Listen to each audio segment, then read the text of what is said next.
The wind carried the scent of smoke and cornmeal through the narrow canyon, twisting around the tall red cliffs before settling near a small fire where a young woman tried her best to keep a pot from tipping over. Her apron was streaked with flour, her hands trembling as she balanced a wooden spoon over the bubbling stew. Every few seconds, she'd flinch at a crackling sound or glance nervously toward the cluster of figures watching her, an Apache family whose quiet stares made her heartbeat race faster than the fire beneath her pot. She had been cooking for them for barely 2 days, and already she had burned the bread twice, spilled beans into the ashes, and dropped a kettle on her own foot. Yet somehow they hadn't sent her away. Maybe they were too polite. Or maybe deep down they needed her as much as she needed them. She hadn't planned on ending up here. A month ago, she had been just another lonely drifter wandering across the Arizona frontier, clutching a worn satchel and a heart full of memories she couldn't quite escape. The towns she passed through treated her kindly at first, until her clumsy hands and nervous ways turned goodwill into laughter. She couldn't pour coffee without spilling half of it, couldn't fry an egg without burning it, and somehow managed to tangle her own skirt in fence wire while trying to gather water. People called her unlucky, some called her sweet, but nobody called her home. That changed when she stumbled into the land of the Apaches. It was late autumn when she crossed the dry plains, searching for work or a meal. Her horse had thrown a shoe, and she was walking barefoot along a dirt trail when she saw the smoke rising from a distant fire. Desperate and tired, she followed it. When she reached the ridge, she found 3 figures below, a man with a scar running along his jaw, an older woman grinding corn by hand, and a boy carving something from wood. The sight should have frightened her, but instead she felt a strange calm. They looked lonely in a way she understood, as though they were waiting for someone who never came. When she stepped forward and asked for water, they didn't raise a weapon or shout. The woman simply nodded toward a clay pot and said something soft that sounded like, "Drink." That was how it began. She offered to cook as payment for their kindness, not realizing how bad an idea that was. The first time she tried, she dropped the pot lid straight into the fire and nearly burned her sleeve off. The man shook his head and muttered something under his breath. The boy laughed until the older woman silenced him with a look. The meal that night was half raw and half burned, but still they ate. And when morning came, the woman motioned for her to try again. Each day she learned something new, not just about cooking, but about them. The man, quiet and strong, rarely spoke, yet he watched her with a kind of patience that unsettled her. He carried the grief of a warrior who had lost too much. The older woman, his mother perhaps, spoke little English but smiled often. The boy, no older than 10, followed her around like a curious shadow, mimicking her movements and laughing when she tripped or dropped things. Slowly, the silence between them began to soften. She started waking early before the sun peeked over the red hills to grind corn and fetch water from the creek. Her hands were blistered, her arms ached, but the work steadied her. The rhythm of their life, simple, quiet, and honest, began to mend something inside her that had long been broken. She noticed the way the man's eyes softened when she laughed at her own mistakes, the way the boy's face brightened when she told stories of her travels, and the way the old woman hummed old songs that made the evening air feel warmer. Still, she felt out of place. There were times she caught them speaking in hushed tones, glancing at her as if unsure what to make of her. A white woman alone, cooking in an Apache home. It wasn't something the world around them would easily accept. She tried not to think about it, but every night as the fire dimmed and the shadows stretched across the canyon walls, she wondered how long she'd be allowed to stay. The loneliness that once drove her here still lingered, now tangled with something else, something like belonging. One afternoon, while trying to roast venison, she tripped over a log and sent the meat flying straight into the dust. The boy burst out laughing, clutching his stomach, while the man sighed deeply and walked off toward the river. She stood frozen, cheeks burning, tears threatening to spill. The old woman came to her, placed a wrinkled hand on her arm and whispered something she didn't understand. But the touch said everything. It wasn't scolding, it was comfort. It was forgiveness. That night when the man returned, he brought back more meat. Without a word, he handed it to her and gestured toward the fire. She thought he might have finally lost patience, but instead, he sat down nearby, sharpening his knife, glancing up every so often to make sure she wasn't about to burn herself again. She managed to cook the meat just right this time. When they ate, the boy grinned. The woman nodded approvingly, and the man gave the faintest smile she had ever seen. It wasn't much, but it felt like a miracle. As the days passed, she began to notice things she hadn't before. The old woman often stared at a small carved pendant she kept tied around her neck. The boy sometimes went quiet when thunder rolled across the valley, his hands trembling slightly. And the man, though calm and strong, had a haunted look whenever he stared into the fire too long. They were a family bound by loss, living far from the world that had taken too much from them. And though she didn't yet know their story, she could feel the weight of it in every silence. One evening, a storm rolled in. The sky darkened, lightning cracked across the horizon, and the wind howled through the canyon like a ghostly cry. She rushed to cover the fire, her hair whipping across her face while the man gathered tools and the boy tried to hold down the blankets. The old woman called out something urgent, pointing toward the hills. The man froze, his jaw tightening, and then he grabbed his bow and stepped into the rain. The girl stood there, soaked and trembling, clutching the edge of the tent flap. She wanted to call after him, but the words caught in her throat. The storm grew louder, and in the flashes of lightning she thought she saw movement near the ridge, shadows that didn't belong to the wind. Fear crawled up her spine. The boy ran to her side, his small hand gripping hers tightly. The old woman muttered a prayer under her breath. Then came a sound that made her blood run cold, a distant cry, sharp and human. The man was out there alone in the storm. She didn't know what waited beyond those cliffs or what kind of danger lived in the darkness, but something in her heart refused to let him face it by himself. With nothing but a lantern and trembling courage, she took a step out into the rain. The fire behind her flickered weakly, shadows dancing on the canyon walls as thunder rolled again. 3 lonely hearts, hers, his, and the old woman's, were bound by something none of them yet understood. And before the night was over, that bond would be tested in a way that would change all of their lives forever. The rain came down harder as she stumbled through the mud, clutching the lantern to her chest. Each gust of wind nearly snuffed out the small flame, but she kept it alive, her breath trembling with fear and determination. The world around her had turned into a blur of darkness and sound. The crack of thunder, the roar of the river swollen by the storm, and the distant echo of something she couldn't name. She called out, her voice swallowed by the wind. There was no answer. The man had vanished into the night, and the only thing guiding her forward was the faint glimmer of his tracks washed half away by rain. She wasn't brave by nature. Back in the town she'd drifted through, she had always been the one hiding behind doors during a fight, or shrinking at the sight of a raised voice. But something about that Apache man's silent strength had stirred something in her. He had treated her with quiet patience even when her clumsy hands made a mess of everything.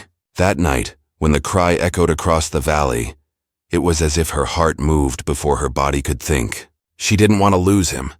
Not after everything he and his family had given her. A place, a sense of belonging she had never known before. As she climbed the rocky slope, lightning flashed across the sky, lighting the canyon for a brief instant. In that white glare she saw movement, a figure kneeling near the ridge, bow drawn tight, facing the darkness ahead. Relief flooded her chest. It was him. She was about to call out when another flash revealed something else. 2 shadowy figures moving through the trees beyond him. They were too far to see clearly, but she could sense danger in the way they moved. The man raised his weapon, but before he could release the arrow, a gunshot cracked through the rain. She screamed, the sound lost in thunder. By the time she reached him, her breath was gone and her skirt torn. He was still on his feet, but his shoulder bled dark against the rain. Without thinking, she dropped the lantern and pressed her hands to the wound. He tried to push her away, muttering that it was nothing, but his knees faltered. She wrapped her shawl around his shoulder as best she could. Behind them, the shapes vanished into the storm, leaving only silence. The rain began to ease, but the world felt heavy, like the land itself was holding its breath.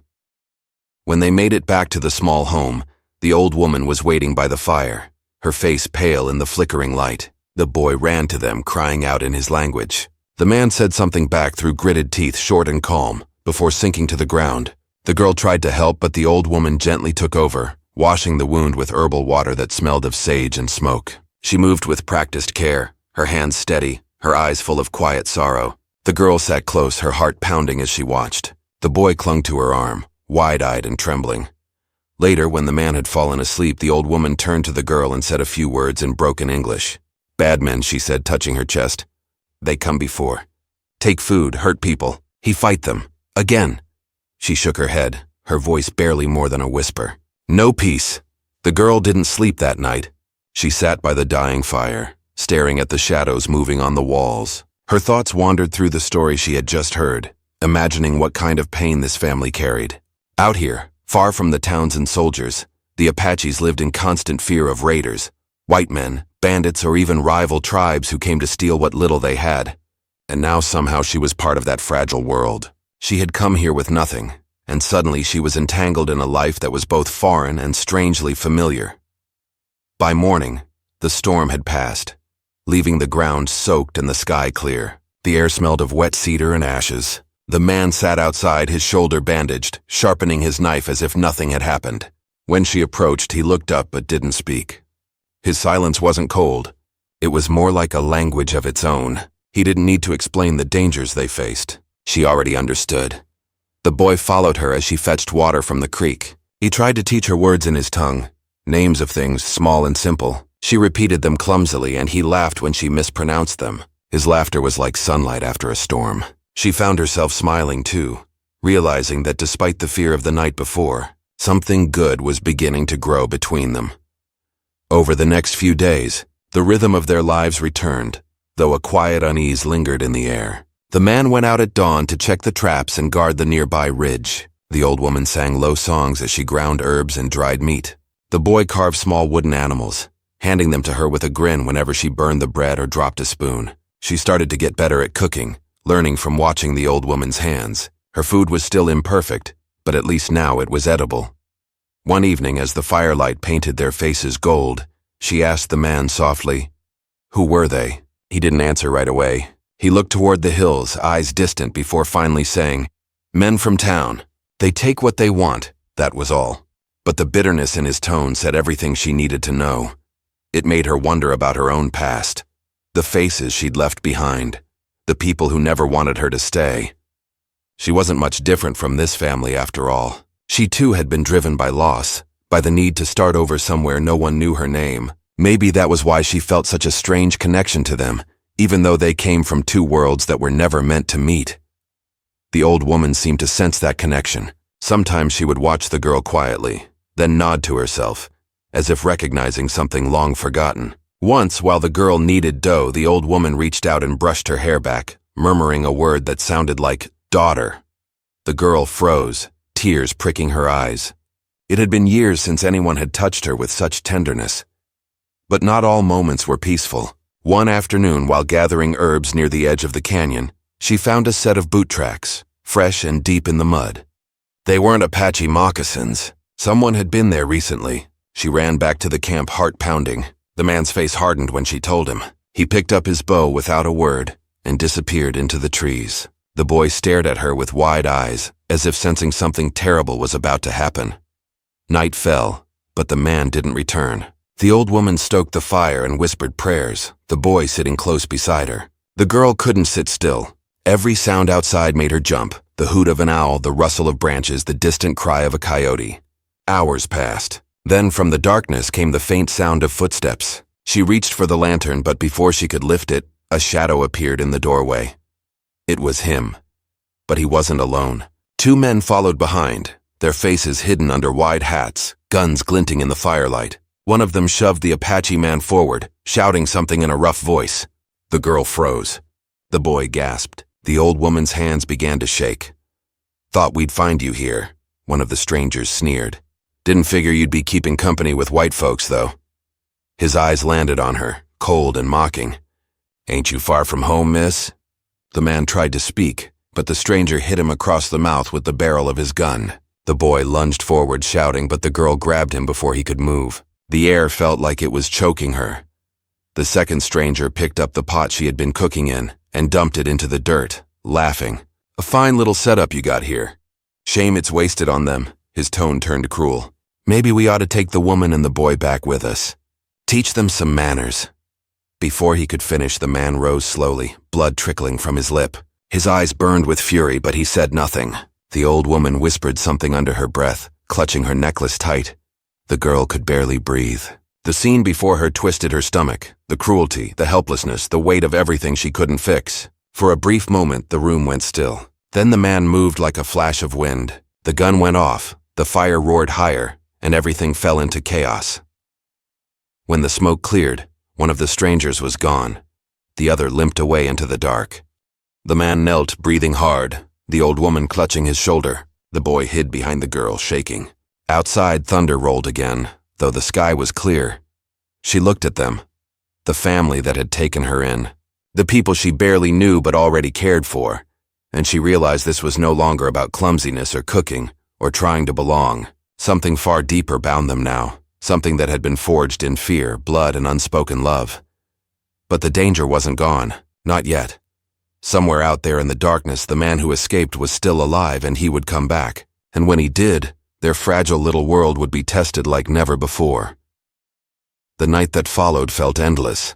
The fire flickered weakly as smoke hung in the air, and every sound outside seemed sharper, closer. The girl sat with her back against the wall, her hands trembling as she stared at the man's shadow. He was tending to the old woman, checking that her breathing had steadied after the chaos. The boy had finally fallen asleep beside her, his small hand still gripping the edge of her skirt like a frightened child afraid to wake to another storm. None of them spoke much. The silence was too heavy, the air thick with what had just happened. The man's wound reopened during the fight. She wanted to help him, but he wouldn't let her. He kept his distance, face calm but eyes burning with thoughts he didn't share. When dawn came, the girl stepped outside to find the land washed clean by rain. The sun rose over the canyon, soft gold over red stone, and for a brief moment everything looked peaceful. But that peace was a lie. She knew that somewhere beyond those cliffs, the wounded stranger was still alive, carrying anger that would find its way back here. The old woman moved slower that morning. She didn't speak, only hummed low tunes while grinding herbs.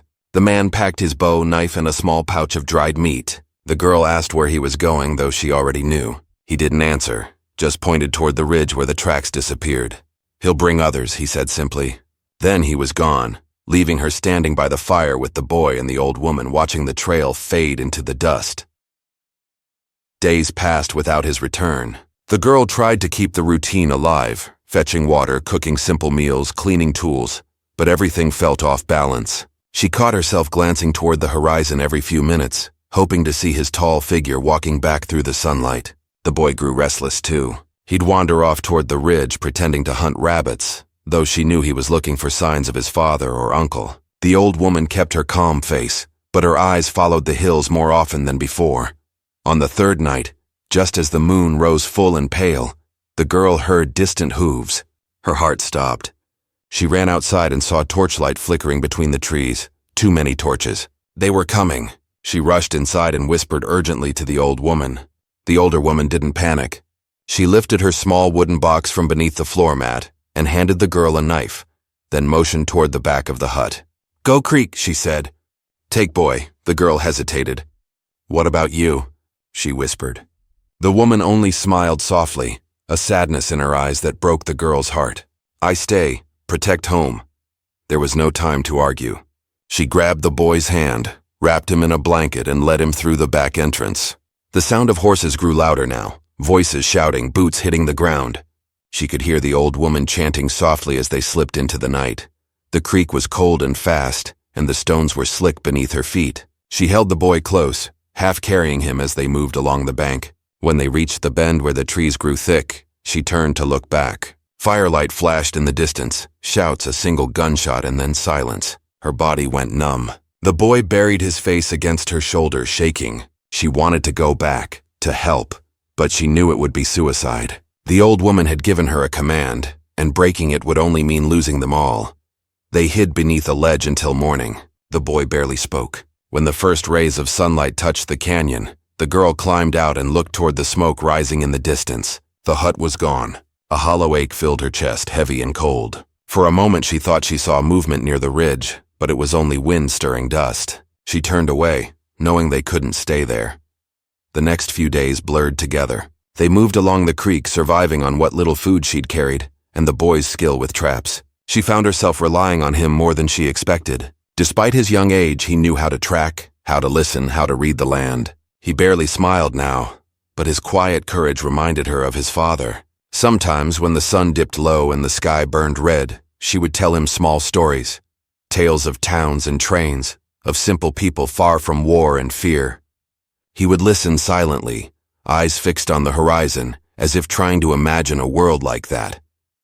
On the fourth night, as they camped beneath a rocky outcrop, they heard footsteps again. The boy froze. The girl grabbed the knife the old woman had given her and held her breath. From the darkness came a whisper, soft, familiar. When the figure stepped into the light of their small fire, she nearly collapsed with relief. It was him.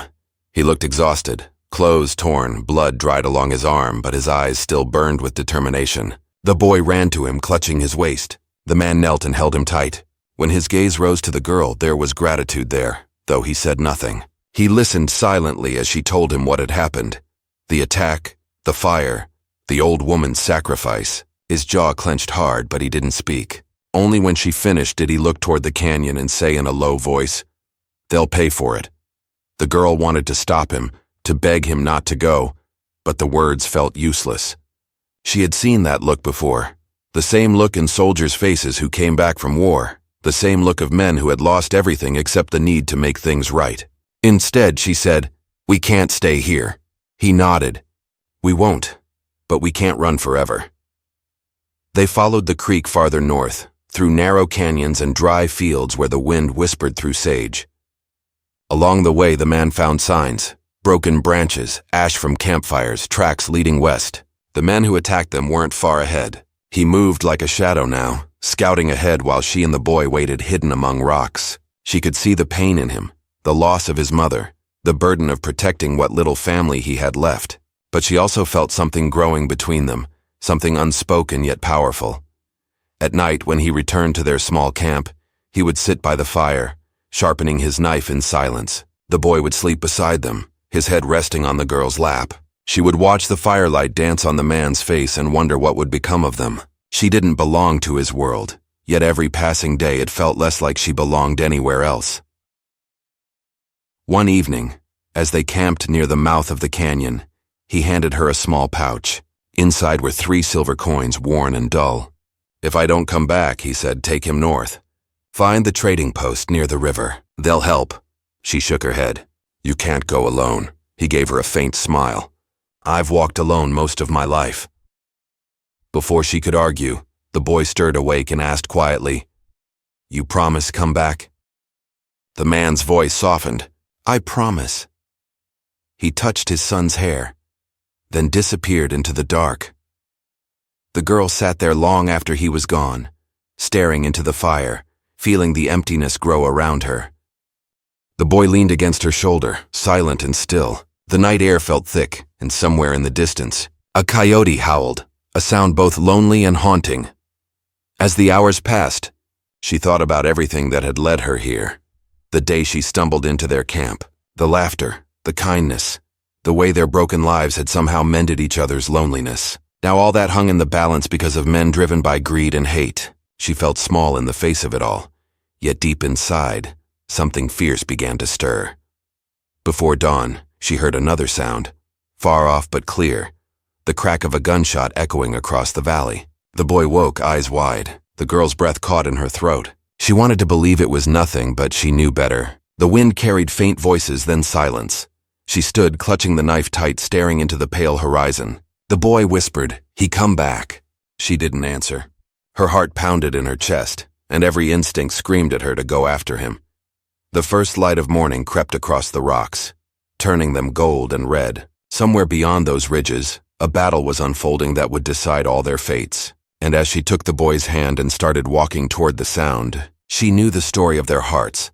The clumsy girl, the Apache man, and his child was far from over. The morning air was cold and still, and the girl could feel every sound echo through her chest. The gunshot she'd heard before dawn still rang in her head as she and the boy moved carefully along the creek, their feet silent on the damp ground. The sun hadn't yet broken over the hills, and a pale mist drifted between the cottonwoods, blurring the world into shades of gray. The boy's hand was warm and small in hers, gripping tight, afraid to let go. She kept glancing at the ridge ahead, her heart racing, torn between fear and determination. Somewhere out there, the man was fighting for his life, maybe for theirs too. The sound of the wind brushing through the dry grass seemed louder than usual. She stopped every few steps, listening. A raven's cry echoed across the canyon, then silence again. The boy looked up at her, eyes wide, waiting for her to decide which way to go. She didn't know, but standing still felt worse than moving.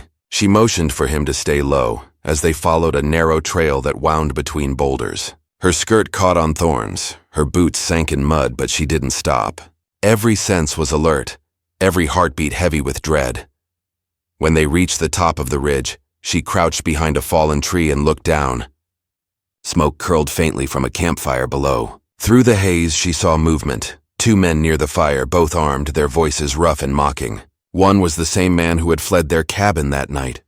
His hat was gone, hair tangled, face twisted with anger. The other man sat polishing his rifle, laughing as if the world were a cruel joke only he understood. There was no sign of the Apache man. The girl's breath caught. She wanted to scream, to rush down there and demand to know what they'd done. But reason held her back. The boy shifted beside her, his small body tense. She could see the hatred in his eyes, quiet but burning. She pressed a finger to his lips and whispered, "Wait." They had no weapon but the knife, and no plan but hope. The men's laughter carried up the slope. "He's tougher than I thought," one said. "Should have finished him when we had the chance," the other grunted. "He's close. I can feel it. We'll draw him out. He'll come for the kid." Her stomach turned. That was their plan, to use the boy as bait. She pulled the boy closer, her mind racing. The man was still alive then, somewhere nearby, maybe watching them the same way they watched the camp. The thought gave her a spark of courage. She needed to do something, but any noise could give them away. She scanned the ground for a distraction, something, anything to break the men's attention. The only thing near her was a pile of loose stones. She picked one up, weighed it in her hand, and threw it far to the left. It struck a rock with a sharp crack. Both men turned instantly, rifles raised, scanning the brush. The boy stayed perfectly still, hardly breathing. For a moment it worked. They stepped away from the fire, arguing in low tones. Then came a sound behind them, a branch snapping. The girl froze. From the opposite side of the ridge, a figure stepped into view, moving silently through the shadows. It was him. His face was streaked with dirt and blood, his shoulder wrapped in a rough cloth, but his steps were steady and deliberate. He moved closer to the camp, using the trees for cover. The men didn't see him yet, but she could tell it was only a matter of seconds before they would. Her pulse thundered. She wanted to call out, to warn him, but she knew that would ruin everything. Then one of the men turned and saw him. The shout that followed shattered the morning calm. Gunfire exploded through the canyon. Birds scattered from the trees, the sound echoing across the rocks. The man dove behind a fallen log, arrows and bullets trading places in a storm of noise. The girl grabbed the boy and pulled him flat against the ground, shielding him with her body. The smell of gunpowder filled the air, sharp and bitter. She could see flashes of movement through the smoke. The Apache man circling wide, one of the attackers reloading, the other shouting orders. Every second felt like an hour. The boy tried to lift his head, but she held him down, whispering for him not to move. The noise stopped suddenly. The silence that followed was worse. Then a cry broke through, a sound that made her heart drop. She looked up and saw the man fall to one knee. His bow was gone, his hands clutching his side. One of the attackers stepped forward, raising his gun, grinning. The girl didn't think. She didn't plan. She just moved. She ran down the hill, stumbling and sliding, shouting for them to stop. The boy called after her, but she kept going, crashing through the brush until she burst into the clearing. Both men turned. She stood there, shaking, breathless, her hair plastered to her face, mud on her dress. "Stop!" she shouted. "Please!" The one with the gun sneered. "Well, look who's here," he said. "The clumsy little cook." He laughed, a sound that made her skin crawl. "Didn't figure you'd follow your Indian friend into this mess."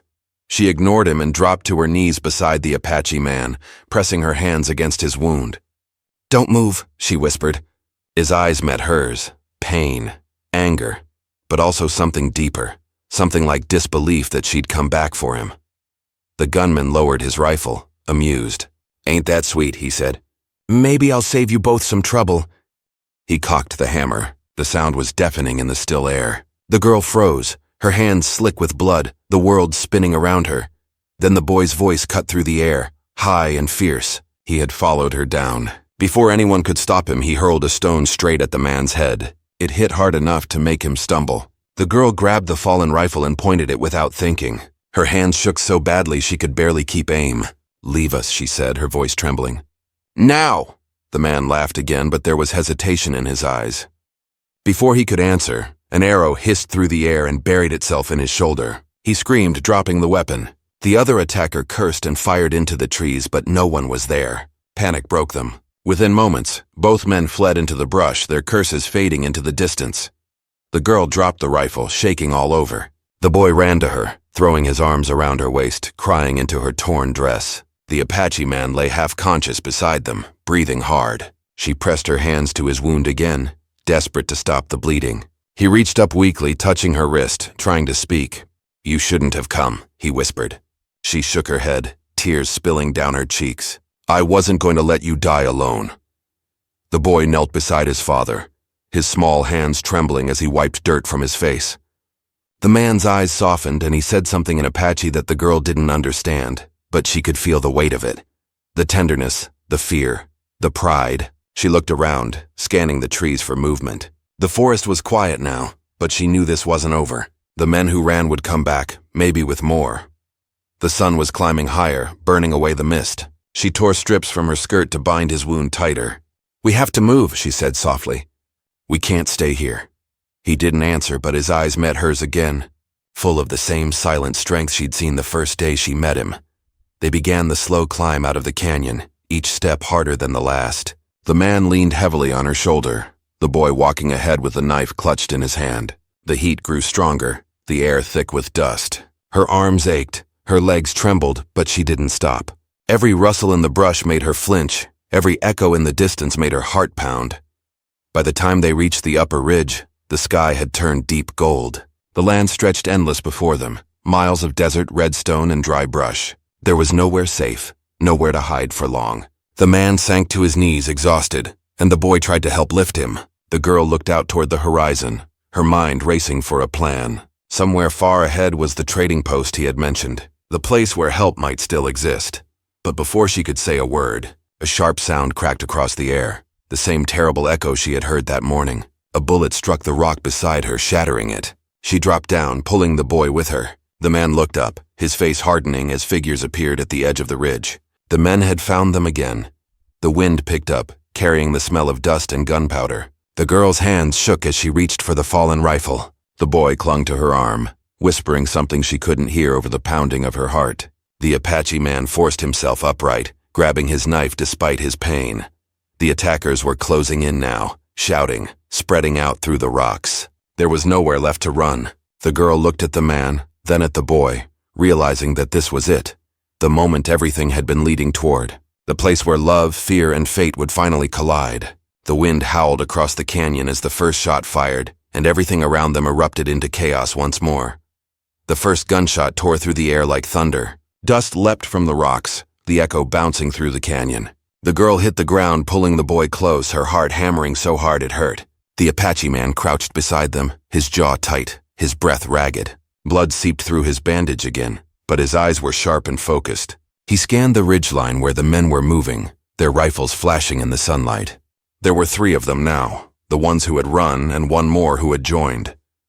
He motioned for the girl to stay low and whispered something to the boy in Apache. The boy nodded and crawled away through the rocks, silent as a shadow. She wanted to grab him, to keep him near, but she saw the look on his father's face and understood. The child wasn't running away. He was part of the plan.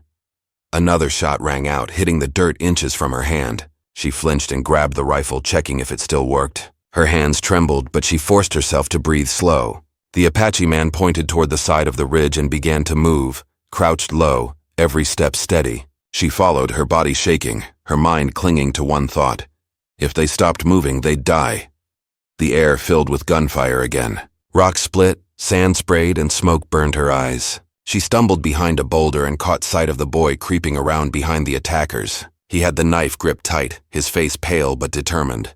Her breath caught. He was small, but his courage was bigger than any of them. The Apache man suddenly rose from cover and fired an arrow that struck one of the attackers clean in the shoulder. The man screamed and fell back, clutching his arm. The others fired wildly, their bullets cutting through dust. The girl lifted the rifle and aimed the way he had shown her once back at their camp. Her shoulder shook as she pulled the trigger. The shot missed, but it startled them enough to make them scatter. For a moment, everything went still. The only sound was the wind whistling through the rocks. Then came a cry, a small, fierce one. The boy had leapt from behind a boulder and thrown the knife, striking one of the men in the leg. The man roared in pain, swinging his gun wildly, but the Apache man was already moving. He tackled the attacker to the ground, their bodies rolling hard into the dust. The gun fired once more, but then silence swallowed the canyon. When it was over, the last man ran, He dropped his rifle and fled down the ridge, stumbling as he vanished into the desert. The echo of his boots faded until there was nothing left but the wind and the rasp of breathing. The girl dropped the rifle and ran to the man's side. He was on one knee, his chest heaving, blood streaking his arm. The boy ran to him too, tears cutting clean paths down his dirty cheeks. The man wrapped an arm around him and looked at the girl, his expression a mix of pain and disbelief.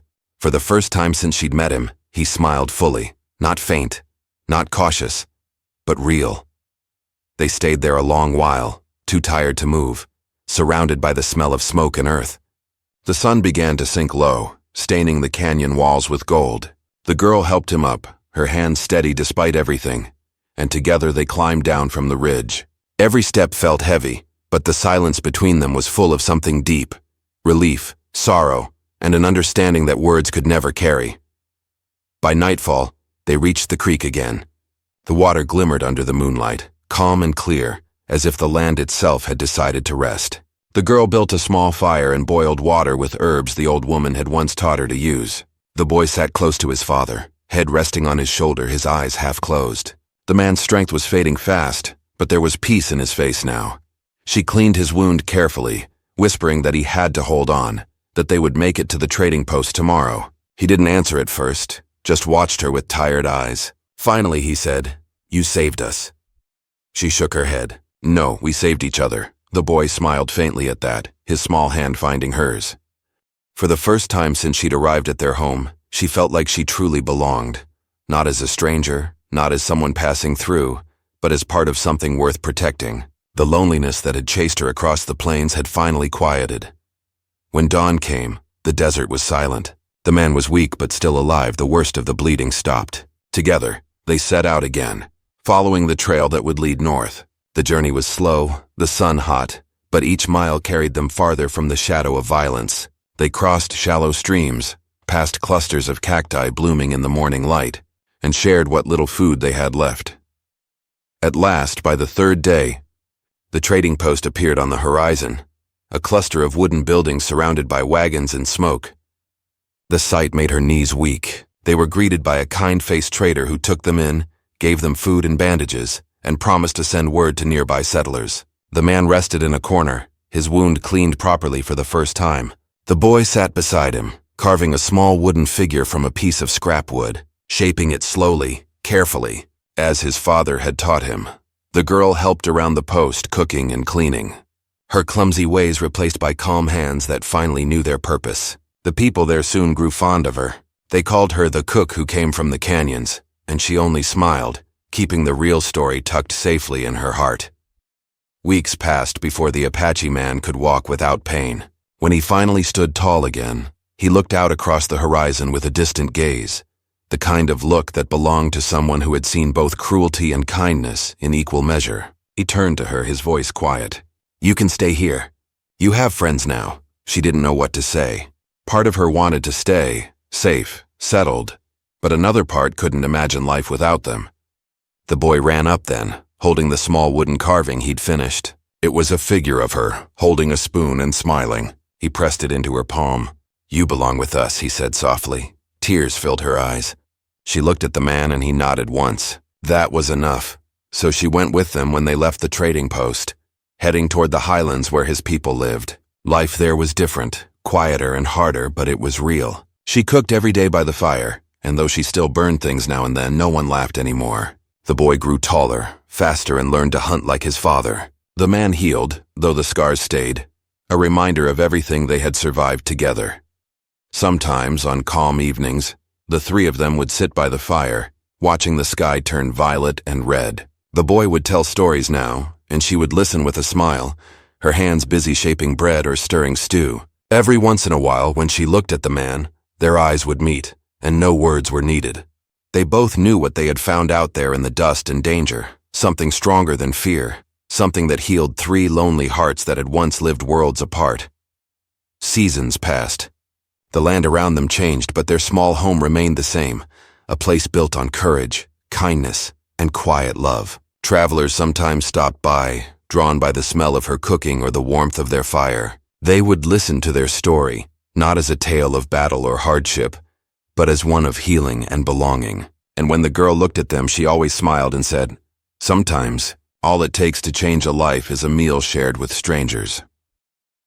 Under the wide American sky, where wind carried the whispers of old trails and red earth held memories of both sorrow and strength, their story lived on, a clumsy girl, an Apache family, and the fire that brought them together.